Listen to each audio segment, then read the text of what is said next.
Podcast. I'm Josh. And I'm Trevor. And this week we have a very special episode of the Two Pointers Podcast as we're welcoming on a guest for an interview. We're welcoming on Dr. Nick Elam, the creator of the Elam Ending, that if you've been listening to the podcast for a couple months, we covered the Elam Ending around the start of the basketball tournament when it began back in July. And now we've got Dr. Nick Elam here. But first, before we get into that, how are you doing this week, Trevor? I'm doing lovely. This is really, really neat because this is basically the last, what I'm going to call off season, because that's not really the off season. The season starts in like less than 5 weeks, which again, nauseating to say after it feels like it's only ended a few months ago. But I'm super excited. After this, it's all full steam ahead, some previews and stuff like that. So this is a really, really neat thing to put out for our listeners as well. So thank you to Nick for coming on. I'll introduce him with a good formal introduction like we always do for guests. Former Now, make sure I got all this right, Nick. If anything's wrong, you let me know whenever you introduce yourself. But former teacher, principal, athletic director at all levels of education. You're a current assistant professor at educational leadership at Ball State University, University of Dayton grad, so go Flyers for anybody out there, as well as a doctor in philosophy from Miami University of Ohio. And like Josh has laid out before, the creator of the basketball ending, the Elam Ending. How are you? Yeah, you covered it pretty well there. I'm doing great. I want to make sure Thanks I for didn't having miss me on anything. the show. Thank you. Tell us a little about yourself. Anything I might have missed in there before we get kick-started. We'll talk about a little bit about the G League. For our listeners who are curious, the G League has implemented it in some form or fashion. We will lay the details out in a moment. But introduce yourself, where people can find you, anything that our listeners might need to know. Yeah, I'm trying to think if you've missed anything there. I mean, I'm still an active member of the Cincinnati Reds grounds crew. This is year number 17. Wow. Oh, wow. Okay.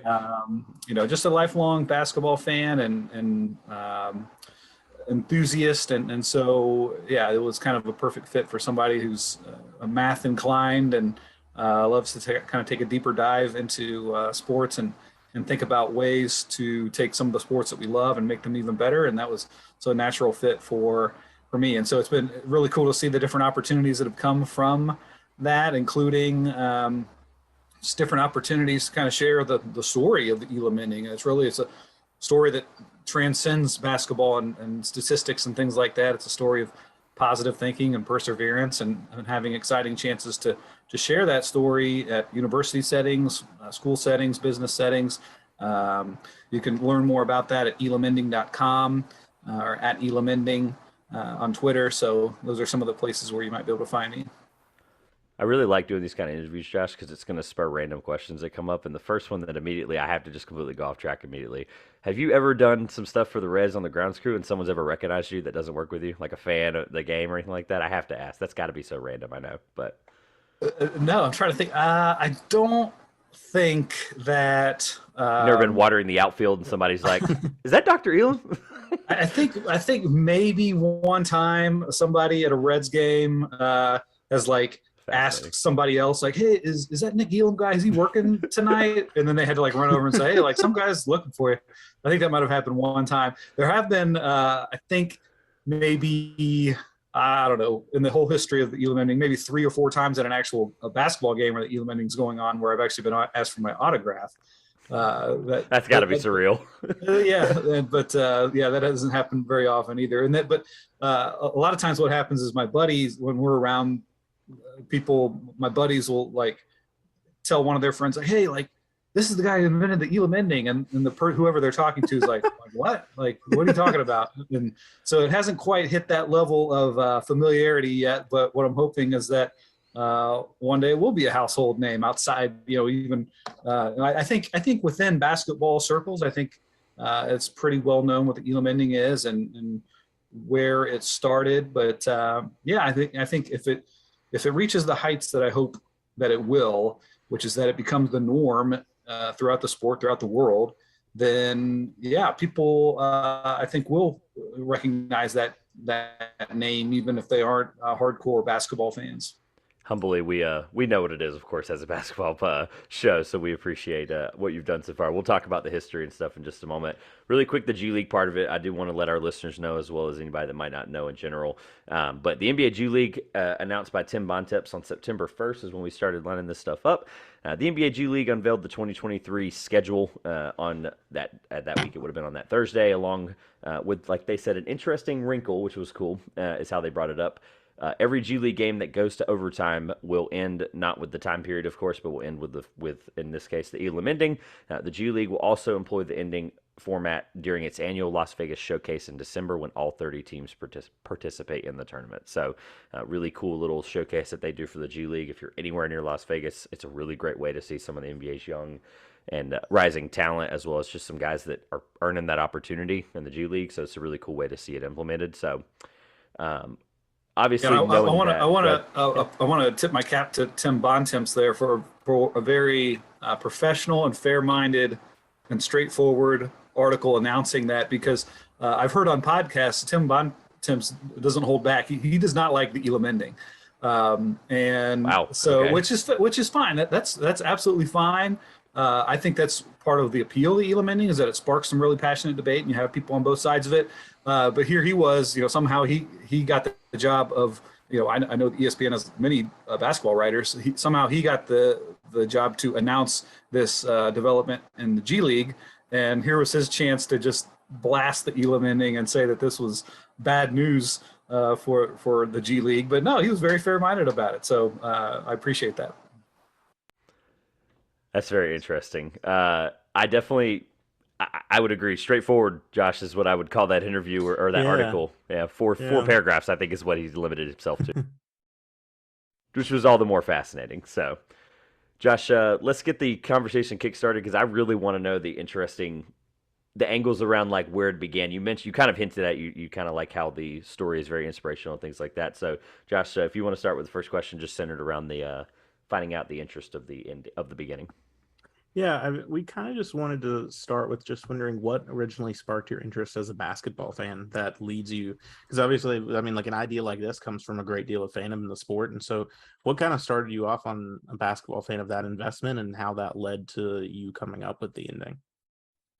Yeah, so again, I've been a basketball fan since I was 5 years old, and a sports fan since I was 5 years old. I've been a fan of all sports, and actually, I would say baseball is probably my first love, um, and I'm still a fan of many sports to this day. But I'd say at a relatively young age, probably sometime in my teens, I don't know, I started not just rooting for individual teams, but kind of rooting for sports and wanting to see sports thrive as much as possible, and kind of thinking behind the scenes, playing armchair commissioner, what kind of rule changes might make for a better product, the fairness, the excitement, things like that.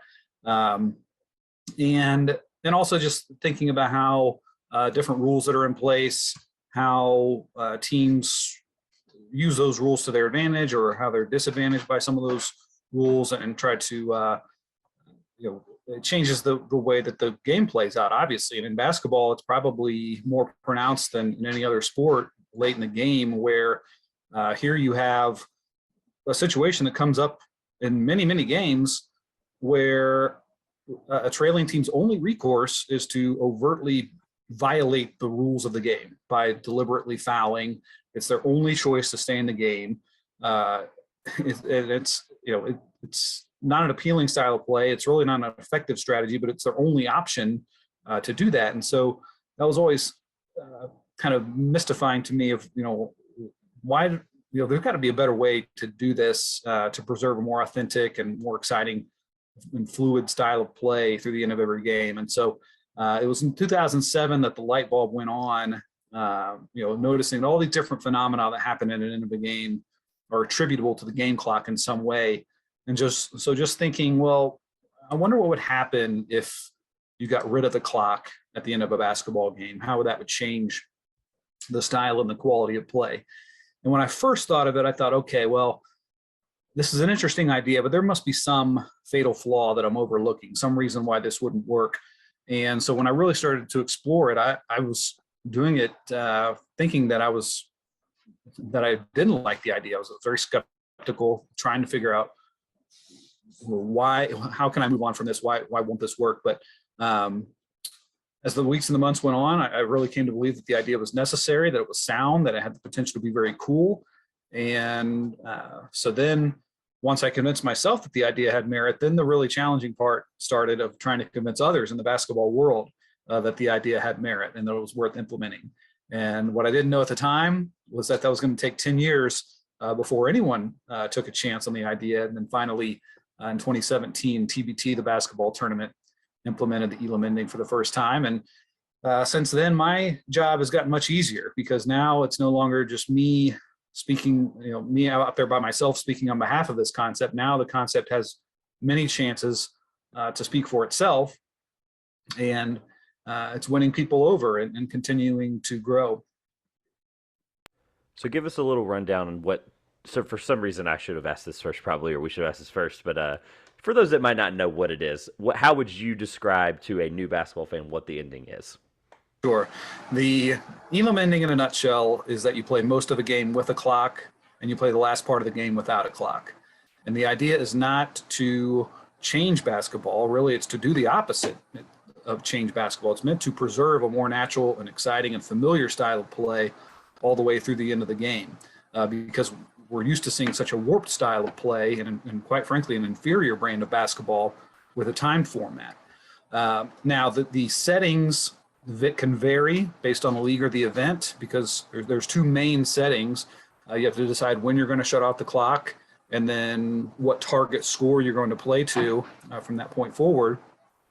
Different leagues and events use different settings, and that's great too, because the format's meant to evolve. It's meant to be tailored to different preferences or styles of play, different scoring rates, whatever works best for that particular league or that event. So, at TBT, the basketball tournament, they use a format where they shut off the clock at the 4-minute mark of the fourth quarter, and they set a target score equal to the leading team score plus 8. So let's say the score is 65-60 at that 4-minute mark of the fourth quarter. Okay, we're going to get rid of the clock and play first team to 73 wins the game. In the G League, what we're going to see is that they're going to get rid of the clock for the entire fourth quarter and set a target score equal to the leading team score plus 25. So let's say the score is 80-75 at the end of the third quarter. They're going to get rid of the clock and play first to 105 would win that game. Okay, great. One of the things that popped up to me when you were giving kind of your description of the process with the Elam Ending getting implemented, how did that look with the basketball tournament and implementing the rule? Could you give us kind of that story, how that came about? Yeah, so whatever I was doing for those 10 years, I don't know if it was the most efficient way of doing it because, again, it took 10 years. So, but for me, I mean, it was very important to be thorough in my research. I was never going to reach out to somebody in the basketball world unless I had truly done my due diligence and really scrutinized the format from every possible angle. And that's what was happening in the spring and the summer of 2007 when I was 24 years old at the time. Just thinking about it from every possible downside that it could bring and trying to tighten it up as much as possible. And then really looking at it again and thinking, okay, I think every stakeholder you can think of, whether it's a player, a coach, a fan, a referee, somebody in the sports gambling world, a sponsor, anything like that, every stakeholder I think would benefit from the Elam Ending. And then I thought, okay, well, now it's time to reach out to people in the basketball world. And that's what I started to do in late summer 2007. Again, it was reaching out to people left and right all over the place. Again, laying out what I saw as the flaws in late game play under a time format, laying out what my concept was, what my idea was, and then how we would address each and every one of those flaws and other considerations too. And I'll never quite know exactly what it was that put it over the edge. But again, and going into 2017, that's when I connected with TBT. It was actually August of 2016 when I first reached out to them, and they showed some early interest.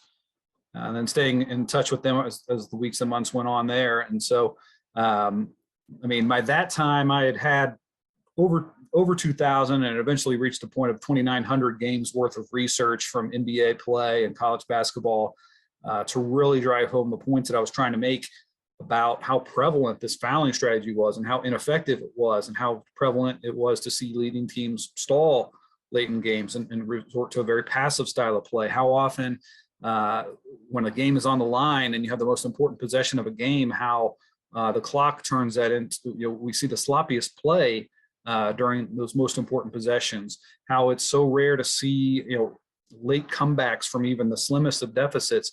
All these different, and how unceremoniously games tend to end, how many clock controversies there were, things like that. So laying out all those different arguments and having all that data to back it up, I don't know if that's what was that put it over the top that convinced TBT to do it, but I'm glad that they were the first ones to try it. I mean, they were an up and coming league. I'd heard of TBT before they adopted the Elam Ending. I knew they were an event on the rise. They were a well organized event that had a good platform on ESPN.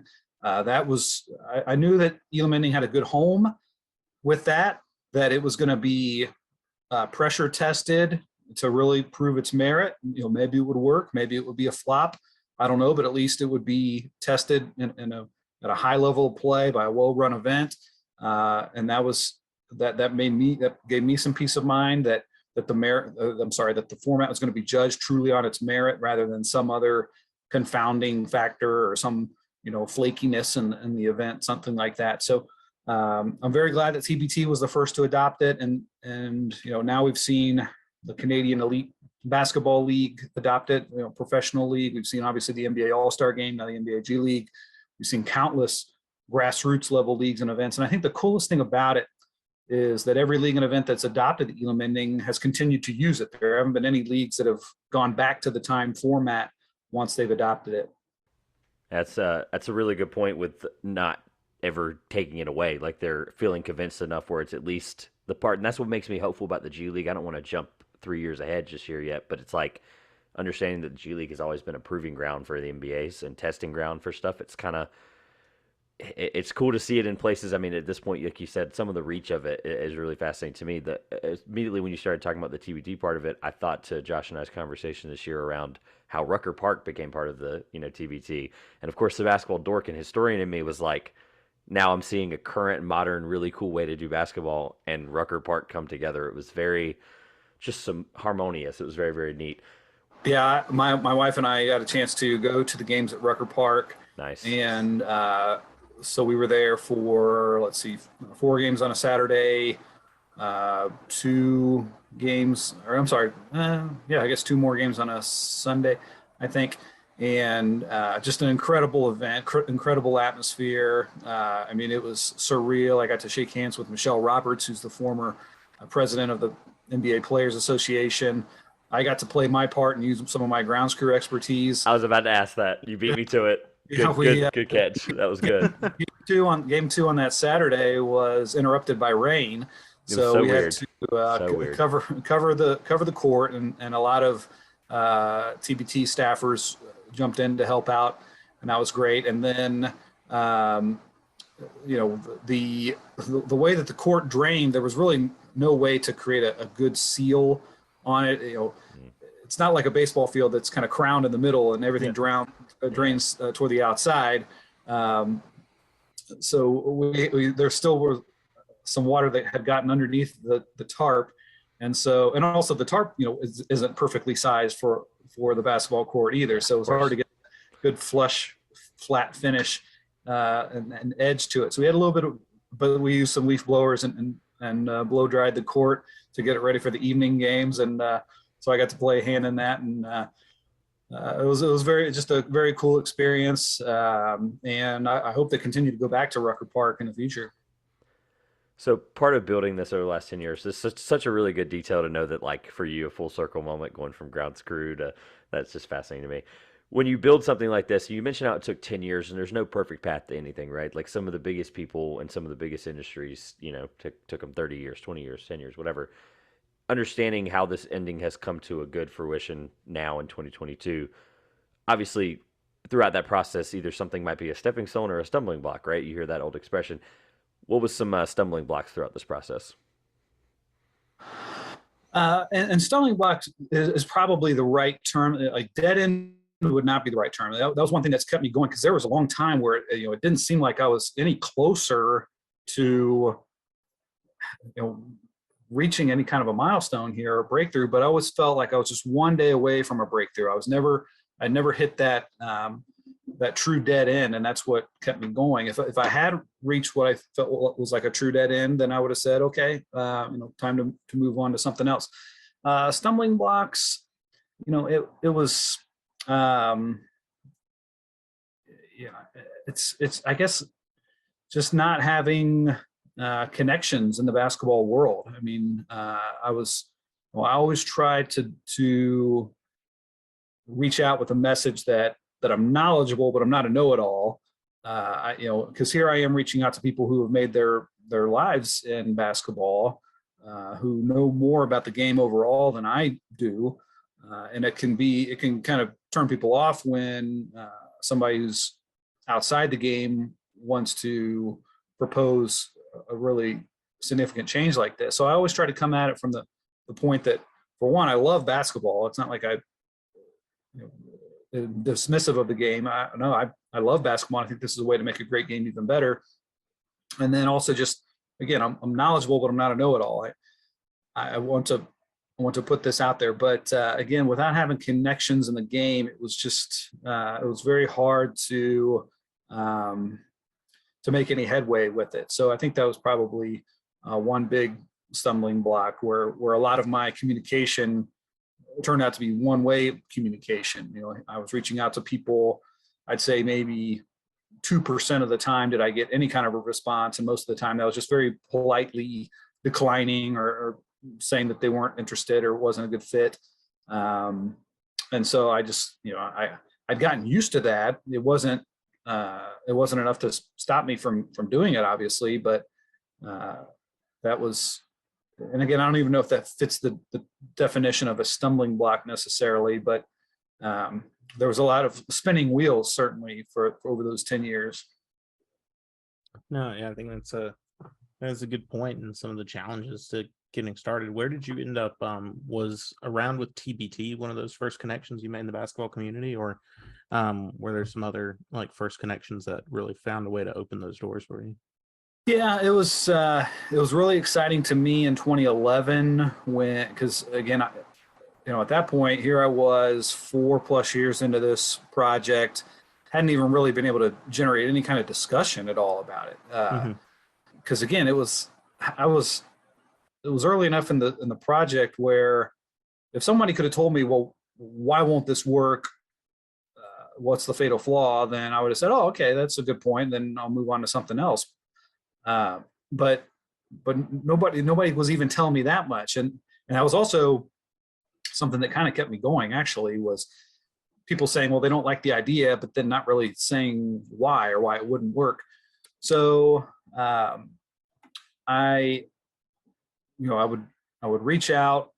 In 2011, I had a chance to finally generate some discussion of some kind through someone in sports analytics named Tango Tiger, who's very influential in baseball analytics and has his own discussion forum. And I made it through him as the gatekeeper. He posted on his forum, hey, what do you guys think of this? And it instantly started generating some good, rich discussion. Some people liked it, some people didn't. Some people were trying to poke holes in it, and I loved it. That was great. That's what I've been craving for 4 years, to just get any kind of discussion about that going on. So for Tango Tiger to let me do that was great. A couple years later, a gentleman named Shane Holmes, who runs an LLC called Sports Data Research LLC.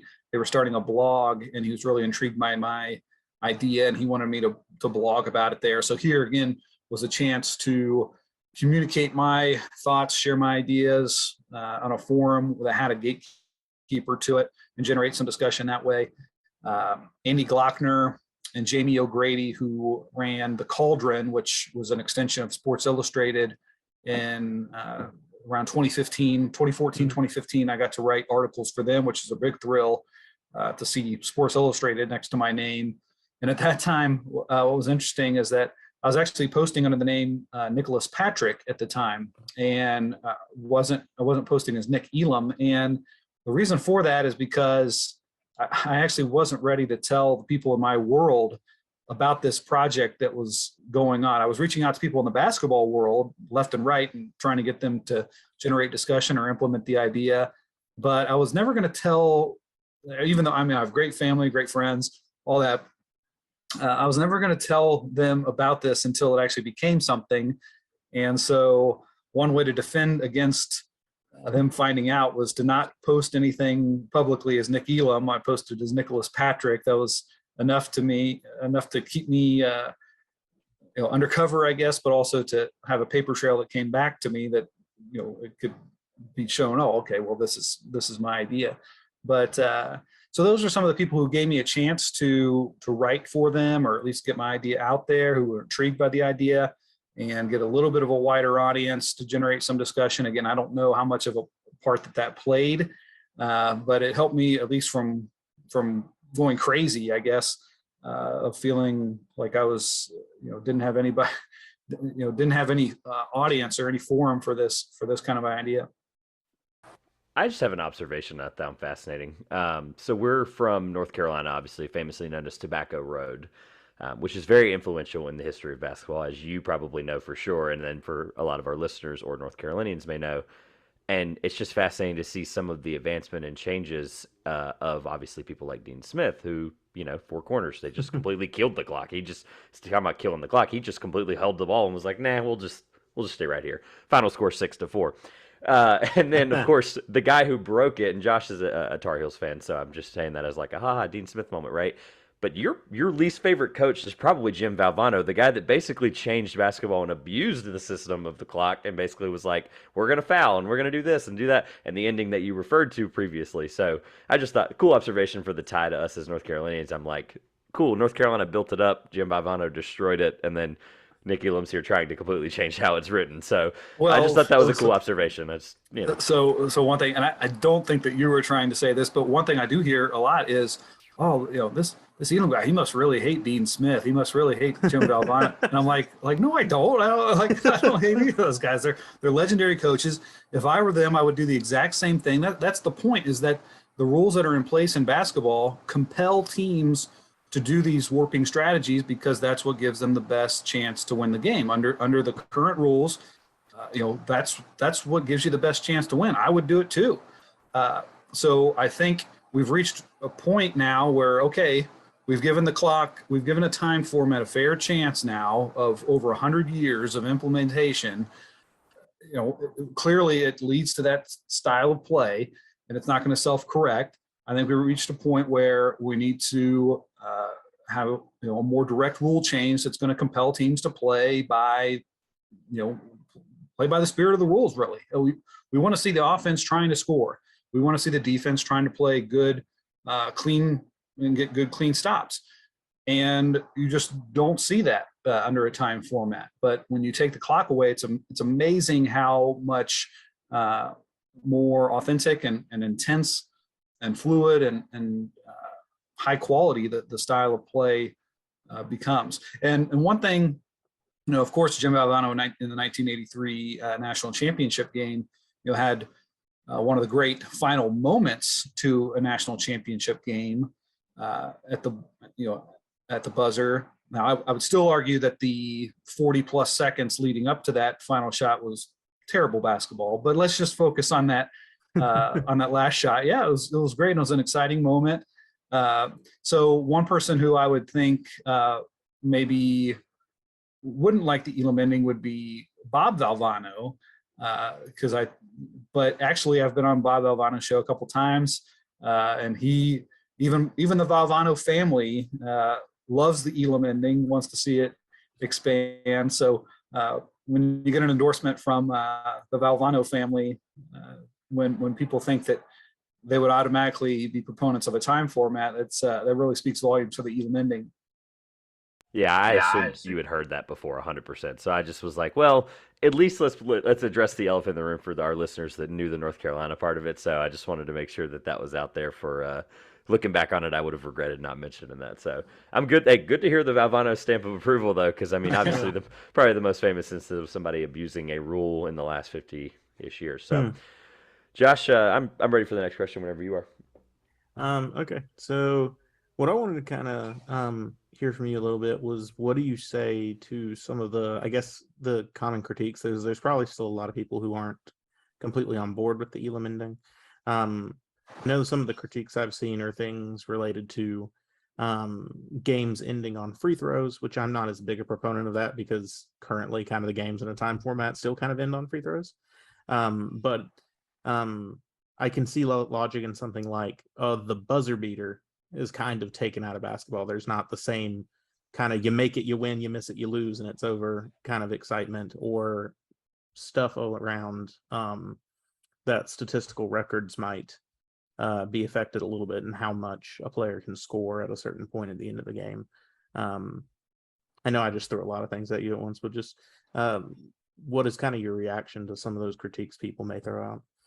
Well, one critique I barely have ever heard. I've heard it a few times, but barely ever hear is the statistical uh, argument. I mean, for a lot of reasons. One is because I truly believe, and I think a lot of people believe this, that you shouldn't be letting stats drive the boat. I mean, you make the rules that make the sport better, and then figure out all the bookkeeping around that. Don't let the bookkeeping be the driving force behind the rules that you play. And I would also say that I think that the Elam ending creates more authentic stats. You look at the time format, how much it warps stats. Where you might have a point guard rack up 8 points in the final minute because he's the one always going to the free throw line, or you automatically get this 5 extra minutes of overtime that's never even mentioned or accounted for when it comes to like points per game,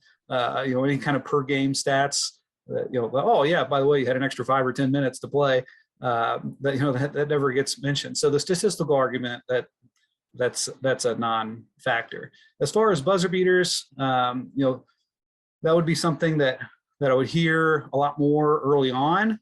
And then that critique has started to fade out because I think as more and more people watch it, there are people who doubted that an untimed format could ever match the level of an excitement of a buzzer beater. As you watch these Elam ending games, and now we've got hundreds of games to go on, and we've got this stockpile of just great moments that do have the same look, the same sound, the same feel as a buzzer beater, that same level of exuberance in the celebration, without being interrupted by a clock review or a monitor review, because you don't have to go and try to parse out whether the shot was released on time. So it actually leads to an even more exuberant celebration. We're getting to keep all the good things that we love about late game play and get rid of the things that we don't like. And you also mentioned this make or lose. It takes the pressure away of you make and win, or you miss or lose kind of thing.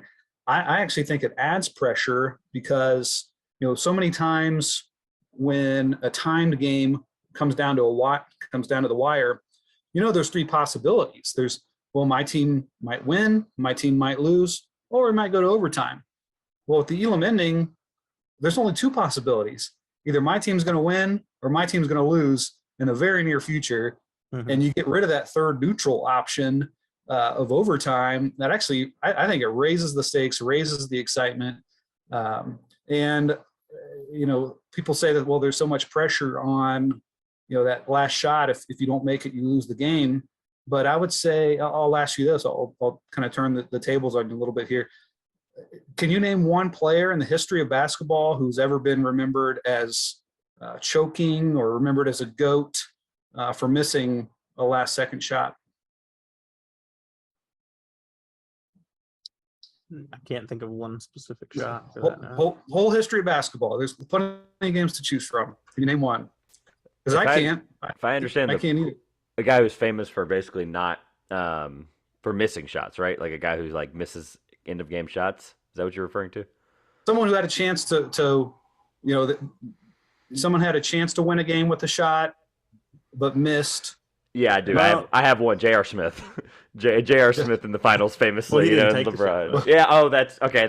There you go. See, so then that debuts. I think. One instance in college basketball, but it was a crazy shot. I think Gordon Hayward is very much associated with his almost Yeah, went in buzzer yeah. beater against Duke. I wouldn't say he was remembered as a GOAT though. No, That's not as a true. go in Yeah, that that's instance, here. but just You're right. Yeah. But that when people cite that example, to me, it kind of I don't know, it drives me crazy a little bit. It's like that's how you want a game to end with somebody like throwing up the worst shot of the whole game. Like, wouldn't it have been much more exciting and much more satisfying to see it come down to like a 5-on-5 half-court possession and actually have them get their best look instead of some circus shot? I don't know. I think the clock bailed out Duke there.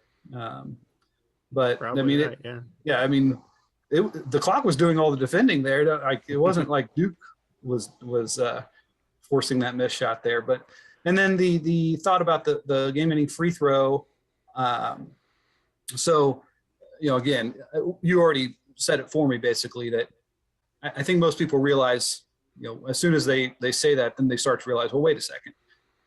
Either by opposing the Elam ending, where we have about 15 to 20% of games decided by a free throw. If I oppose that, then that means I'm advocating for a time format where the overwhelming majority of games are decided by free throws, and many of them, are the final moment of the game is just someone dribbling out the clock, something like that. So it's like, how is that any better? So yeah, I think that's another argument that we're starting to see fade out a little bit.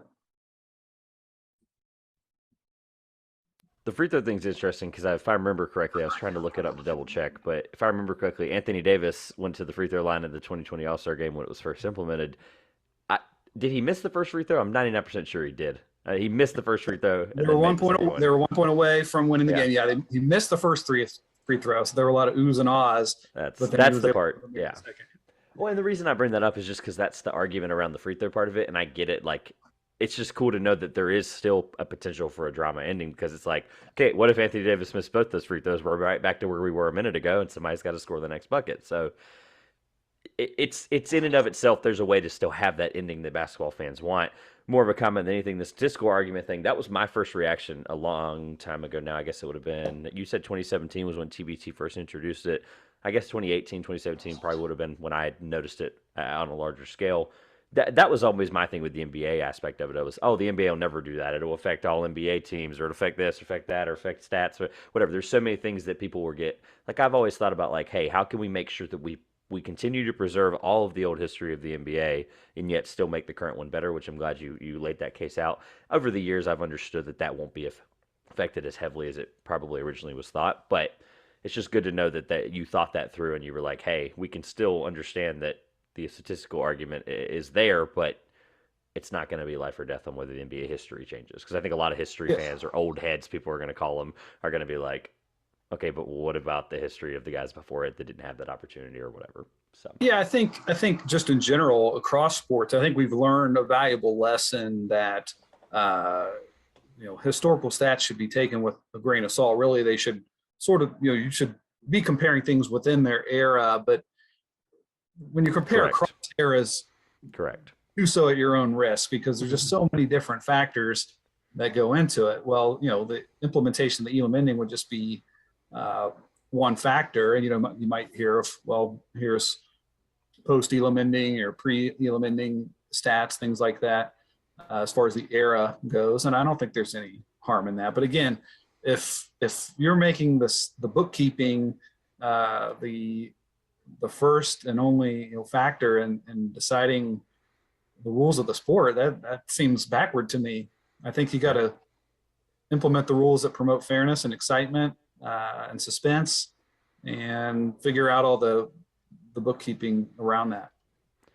Yeah, like we said earlier about the G League part of it, how the NBA is going to look at implementing it, or at least attempting to implement it. I think the G League is a really big step for them. Like we said a little bit earlier, for those that don't know, the G League is essentially where 90% of current NBA rules in the last, I know the D League and G League, the change of the name and stuff, they really started doing it in the last 5 years. So every major change you see in the last 5 years with the NBA itself on the actual professional level is where you're going to see it be tested as the G League. So I really am excited to see how they're just doing it in overtime, obviously, and that would be a really cool way for the NBA to implement it. Is we only see this in overtime, so we get that true basketball look instead of the fourth quarter. So I think it's a really great way to understand if that there's a marriage there between the two, and then understanding that it is really possible. And I think people are going to start to the Tim Bontemps of the world is who I'm really referring to are going to understand that that may be a possibility sooner rather than later because of that implementation. So, Josh, anything else before I ask my? We're going to look a little bit forward now instead of backward with the Elam Ending. So No, I'm excited to hear what you hear have to say this. on your next question. Yeah.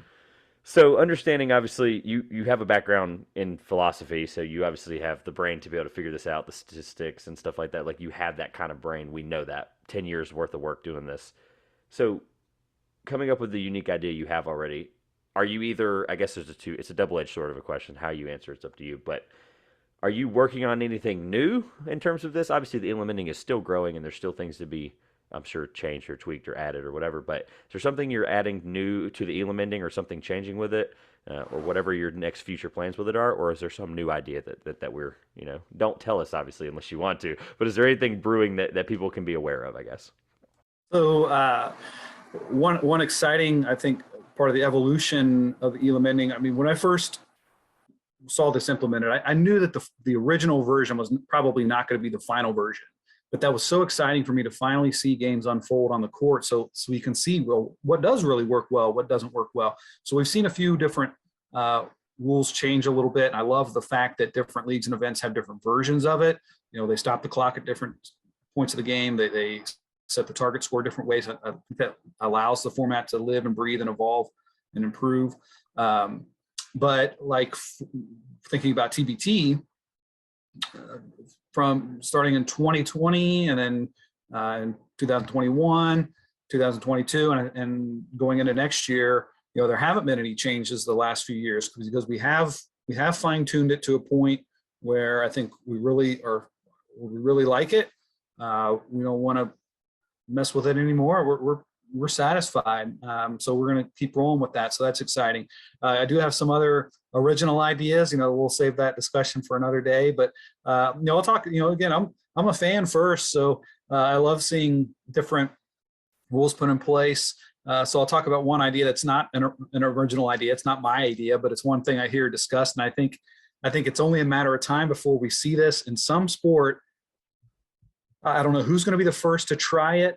I think it would be a great fit in just about any sport.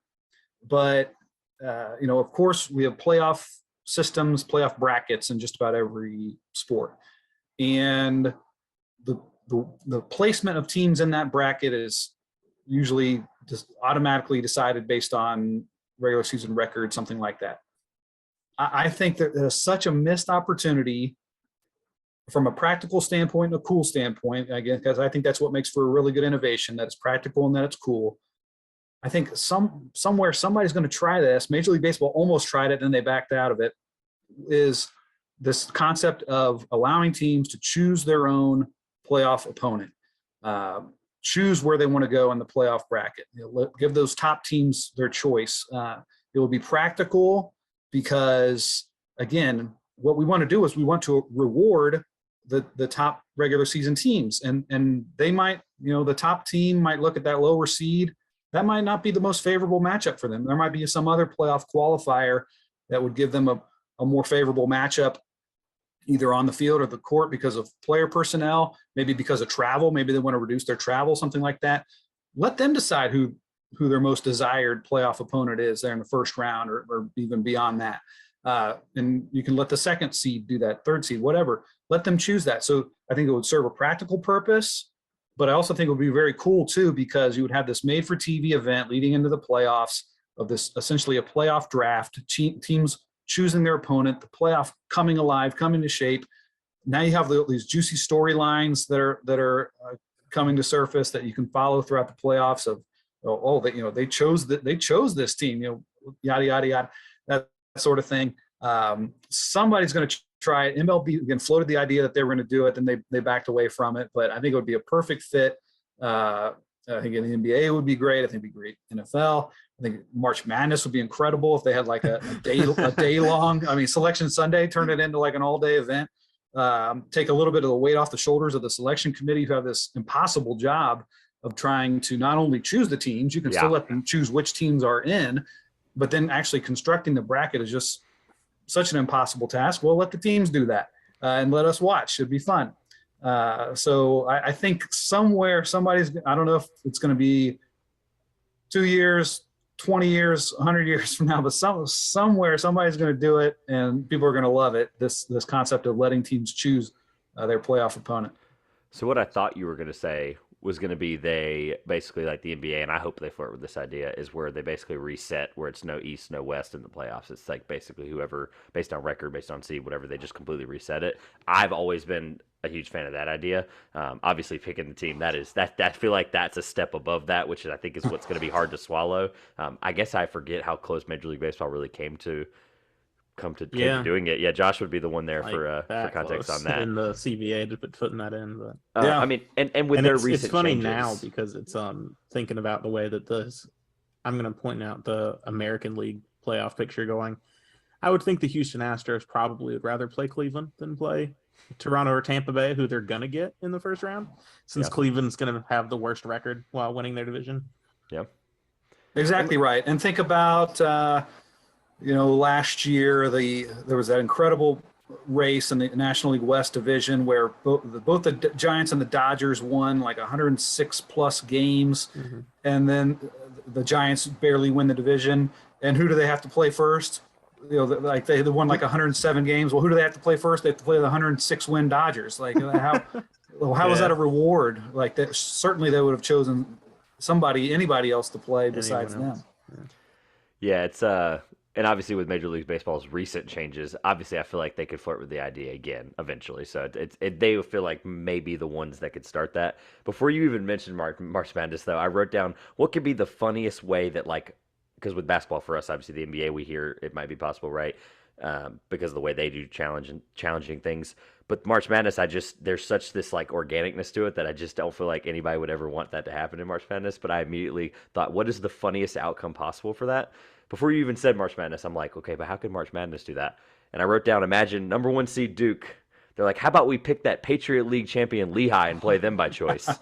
It's like, that already went wrong once. How about they get to pick them and then still lose to them? It's like, oh my gosh. It would be, I agree with it. It'd be crazy.